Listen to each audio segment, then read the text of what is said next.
This is the hopscotch part. This is where you're buying the next one. This is why this inheritance maker is based off the strategy of reusing your FHA benefit over and over again. And the repeatability is the part where I call the hopscotch. Okay. The goal for me, remember, it was one property per kid. That's why I call this class the inheritance makers, because I want to leave an inheritance for my son and my future children. So um, now looking for the equity within the property you currently own is the secret. Okay.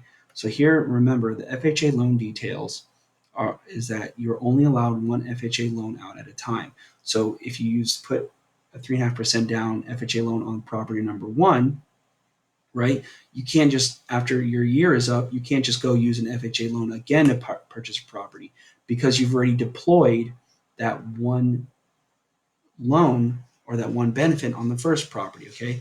So on my first property, I used an FHA loan, and then the question becomes like, how do I use an FHA loan on my second property? And here is the answer. How do I use an FHA loan on my second property?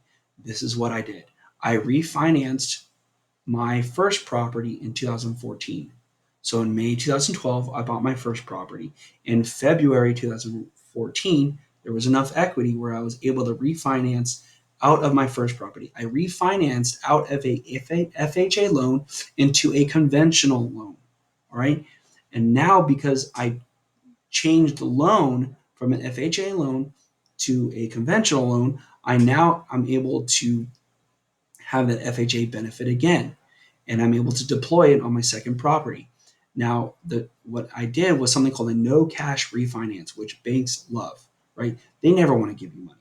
So if you do a no cash refinance, and then basically you get a better interest rate, you use the equity to get rid of your mortgage insurance, and you use the equity to eliminate the FHA status of that mortgage to a conventional status, and it's going to be good for you because you'll have the FHA benefit again. Banks love it because they don't have to give you cash, and they get to collect closing cost fees.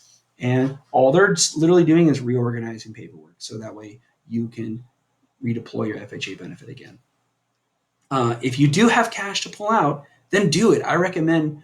Uh, then, since this is an investment property, okay, I encourage you to pull equity out. Whether now you have money to, if you can get out of the FHA loan, and if you have enough money to refinance, that's the most important thing.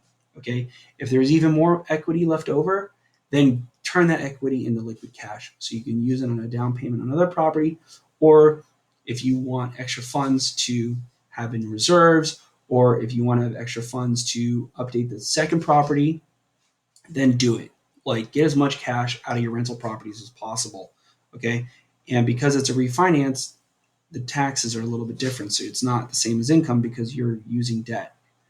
And the goal of the refinance, again, is to convert from an FHA loan to a conventional loan. Now, use 3.5% down, okay, on the second property. The goal of getting out of the FHA loan on the first property is because you want to use 3.5% again on the second property.